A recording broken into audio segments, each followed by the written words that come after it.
दोस्तों नमस्कार। अक्सर जब भी हम भारतीय जनता पार्टी और वर्तमान मोदी सरकार की असफलताओं के विषय में आम जनता से चर्चा करने का प्रयास करते हैं तो एक सवाल हम लोगों पर तेजी से दागा जाता है। भाई तेरी सब बात ठीक है पर मोदी नहीं तो कौन है? कोई विकल्प तेरे पास मोदी जी का? फिर हम कहते हैं वर्तमान स्थिति में आज हमारा देश भुखमरी में 116 देशों की लिस्ट में 101वें स्थान पर है। यहाँ तक कि पाकिस्तान, बांग्लादेश और भूटान भी भुखमरी में हमसे कहीं ज़्यादा बेहतर है। आज 8 साल हो चुके हैं इस मोदी सरकार को। इन 8 सालों में महंगाई ने अपने सारे रिकॉर्ड तोड़ दिए हैं। इन 8 सालों में बढ़ती हुई महंगाई की वजह से एक आम व्यक्ति को 2 वक्त की रोटी कमाना मुश्किल हो गया है। आज बढ़ती हुई महंगाई की वजह से देश की अर्थव्यवस्था दिन प्रतिदिन गिरती जा रही है। सामने वाले बंदे पर कोई प्रभाव नहीं पड़ता है, वह मुस्कुराता है और फिर दोहराता है, मोदी नहीं तो कौन? फिर हम कहते हैं आज बेरोजगारी से देश का युवा परेशान है। दिन प्रतिदिन वैकेंसियां नहीं निकल रही है। वैकेंसियां नहीं निकलने की वजह से युवा बेरोजगार हो रहे हैं, पेपर लीक हो रहे हैं। हमारे मध्य प्रदेश में तो यह स्थिति का निर्माण हुआ कि छोटी कक्षा के बच्चों का भी पेपर लीक हो चुका है। बेरोजगारी से युवा ओवर एज हो रहा है और आत्महत्या करने जैसे प्रयास कर रहे हैं। सामने वाले बंदे पर कोई प्रभाव नहीं पड़ता है, वो फिर मुस्कुराता है और मुस्कुराकर दोहराता है, भाई मोदी नहीं तो कौन? फिर हम कहते हैं आज भारतीय जनता पार्टी के कार्यकर्ता देश की एकता और अखंडता को तोड़ने का काम कर रहे हैं। इनके नेता जगह जगह जहरीले भाषणों का उपयोग करते हैं। इनके जहरीले भाषणों की वजह से देश में आज अलग ही नफरत का माहौल पैदा हो गया है। आज इनकी फैलाई हुई नफरत की वजह से हम हमारे पड़ोस में रहने वाले मुस्लिम परिवारों को आज शंका की निगाहों से देखने लगे हैं। बचपन में साथ ईद और दिवाली मनाने वाले उस अब्दुल और सलीम को भी हम अपना दुश्मन मान बैठे हैं। आज वर्तमान समय में इनकी फैलाई हुई नफरत की वजह से देश में जगह जगह मॉब लीचिंग जैसी खतरनाक घटनाएं घट रही है। लोगों के मकानों को बुलडोजरों से तोड़ा जा रहा है, खुलेआम संविधान की धज्जियां उड़ाई जा रही है और इन विषय पर ना तो कोई पेपर लिखने को तैयार है और ना ही कोई न्यूज़ चैनल डिबेट करने को तैयार है। सामने वाले बंदे पर कोई प्रभाव नहीं पड़ता है, वह मुस्कुराता है और मुस्कुराकर दोहराता है, भाई मोदी नहीं तो कौन? देश आज मजबूत हाथों में।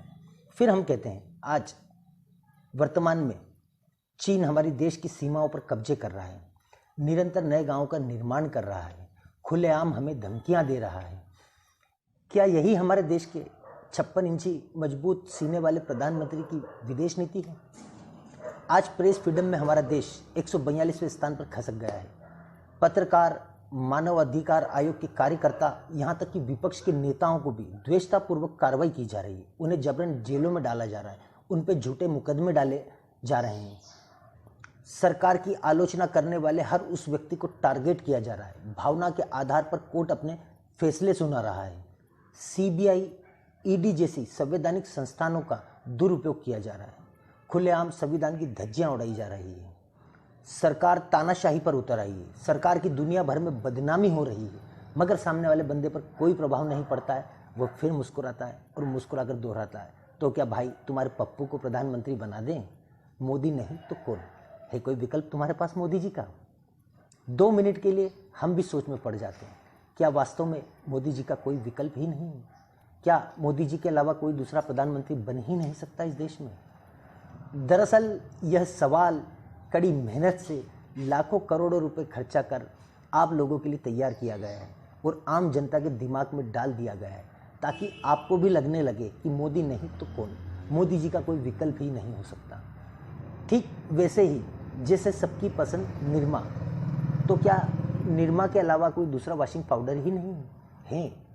रिन है, टाइड है, सर्फ एक्सेल है, मगर जब रेखा, जया और सुषमा तीनों आपसे कहेंगी कि हमारी पसंद निरमा है और सुबह आपको गुड मॉर्निंग मैसेज में भी फेसबुक, व्हाट्सएप और ट्विटर पर निरमा की तस्वीर के तहत और निरमा की तस्वीर के साथ दूसरे गुड मॉर्निंग संदेश आएंगे, तो आपको भी लगने लगेगा कि निरमा के अलावा कोई दूसरा डिटर्जेंट हो ही नहीं सकता। उसी प्रकार जिस प्रकार निरमा को बेचा जा रहा है, उसी प्रकार मोदी जी की छवि भी आप लोगों के सामने निर्माण कर मोदी जी को प्रमोट किया जा रहा है। यहाँ पर ये समझने की आवश्यकता है कि 100% वोट प्रतिशत में अगर देखा जाए तो 43 से 44-45% भारतीय जनता पार्टी को वोट प्रतिशत मिला है और मोदी जी को वोट प्रतिशत मिला है।